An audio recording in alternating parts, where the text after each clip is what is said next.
Hinjawadi IT पार्कच्या संदर्भात गेल्या काही दिवसांपासून आपण पाहतोय की हिंजवडी आयटी पार्कच्या परिसरामध्ये थोडा जरी पाऊस पडला तरी मोठ्या संख्येनं पाणी भरतं आणि संपूर्ण जलभराव होतो आणि संपूर्ण जनजीवन विस्कळीत होतं। मोठ्या प्रमाणात लोक बाहेरून आयटी पार्कमध्ये कामाला येतात, त्यांना मोठ्या त्रासाला सामोरं जावं लागतं। मुख्यमंत्र्यांच्या उपस्थितीत बैठक झाली, काय तोडगा निघाला? आज हिंजवडी परिसरामध्ये जे एम्प्लॉय म्हणून काम करतात किंवा हिंजवडी परिसरामध्ये जे आयटी कंपनी काम करतायत त्यांचे डायरेक्टर्स असतील किंवा हिंजवडी आणि आजूबाजूच्या परिसरामध्ये ज्या गृहनिर्माण सोसायटी आहेत त्यामधले काही नागरिकांचे फेडरेशन असतील, अशा सगळ्यांचं मिळून एक कॉमन बैठक आज मुख्यमंत्री आदरणीय देवेंद्र भाऊ यांच्या मार्गदर्शनाखाली झाली।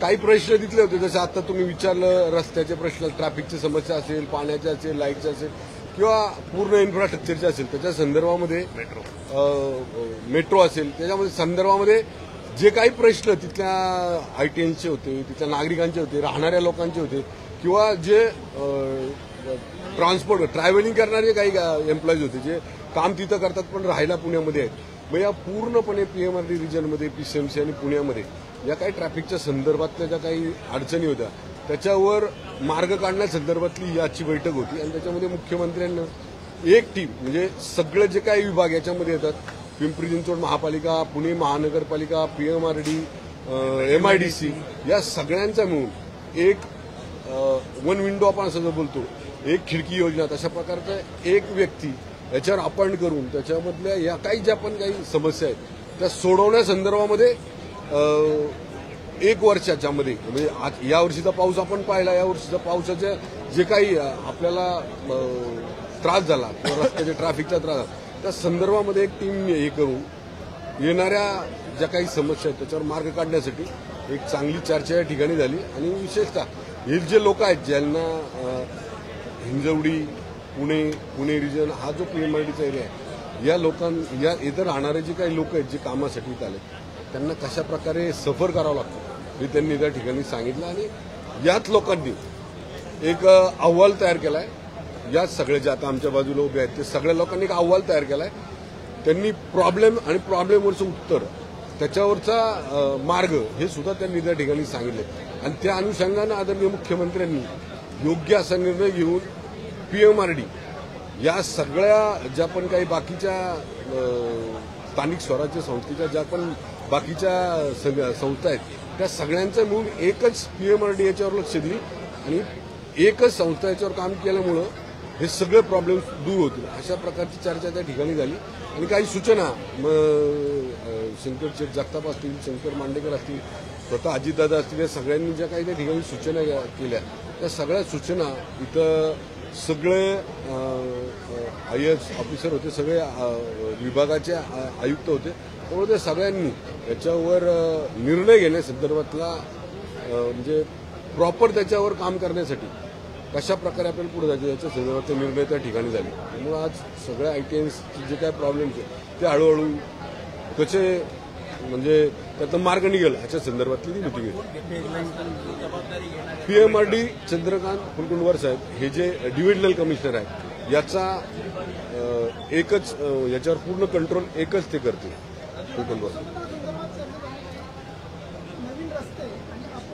हो, हे सगळ्या याच्यात मी सांगतो ना, जे पण कनेक्टिव्हिटी आहेत या हिंजवडीला येणाऱ्या ज्या म्हणजे बाहेरच्या जे काय एक्सेस आहे, अप्रोच आहे, ते सगळे अप्रोच जे रस्ते कनेक्ट करणार आहेत त्या सगळ्यांसंदर्भात तिथे चर्चा झाली आणि त्याच्यावर टाइम बाउंड असा कार्यक्रम आज मुख्यमंत्र्यांनी दिला।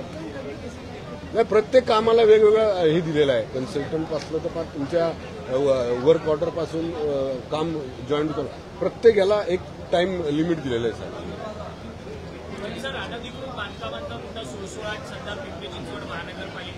आता सध्या फक्त हा विषय जो आहे हे सगळे त्याच्यासाठी आलेले, आमचा तुमचा जो मुद्दा आहे त्यासाठी आम्ही परत येऊ दोघं जण। आता जो आमचा जो मुद्दा आहे, जो मध्यंतरी पावसामुळं IT सेक्टरमध्ये काम करणाऱ्या एम्प्लॉईज पासून तर तिथं राहणाऱ्या लोकांपर्यंत त्यांना जो त्रास झाला तो त्रास कसा दूर करता येईल याच्यासाठी ही मीटिंग होती।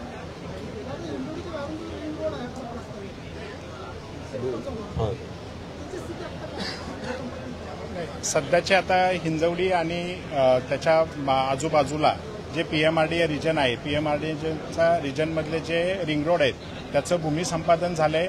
बऱ्याच ठिकाणची कामं पण चालू झालेली आहेत आणि मुख्यतः आजचा जो प्रश्न होता हिंजवडी ITNचा, तर त्या हिंजवडी ITNसाठी आम्ही जे काही आम्ही पर्याय सुचवले, जसे की पर्यायामध्ये एक आहे की कसपटे वस्तीपासून तर फेज 3 पर्यंत 30 मीटरचा नदीकडनी रस्ता बनवणे. त्याच्यानंतर मान मारुंजी मधून इथे नेरे आणि सांगवडे थ्रू रावेतकडे एक रस्ता बनवणे की जेणेकरून पॅरलल रस्ते तयार झाल्याने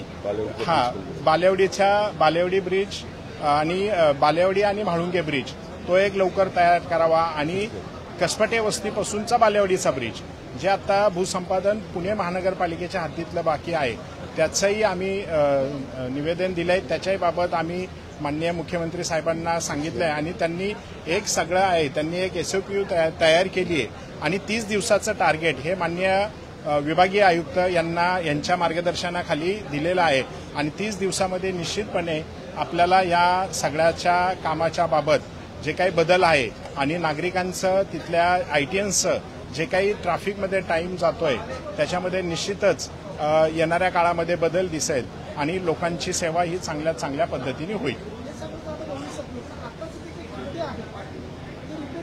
त्याला 1 महिन्याचा टाइम दिला त्याचा 1 महिन्याचा PMRDAला त्याला सांगितलेला आहे. बॉटलनेक सगळ्या काढणार आहेत आणि सगळ्यात महत्वाचं म्हणजे जे इंटरनल ते पण 6 लेन करण्यासंदर्भातली भूमिका मुख्यमंत्र्यांनी उपमुख्यमंत्र्यांनी माधुरीतांनी सगळ्यांनी घेतलेली. एलिव्हेटेड करणार आहे खाली 6 लेन वरती बायपास नाही पूर्ण हातलं. हिंजवडी परिसरामध्ये बेसिक इन्फ्रास्ट्रक्चरचा जो काही बोजवारा उडालेला आहे त्याला जबाबदार कोण आहे? कारण की आज बैठकीमध्ये चर्चा झाली तसं त्या सगळ्या बेसिक इन्फ्रास्ट्रक्चरचा बोजवारा कोणत्या प्रशासनाच्या हे बघा हे जे प्रॉब्लेम्स आहेत ते काय आज निर्माण झालेत आणि लगेच ते लोकांना फेस करायला लागतात असं नाही.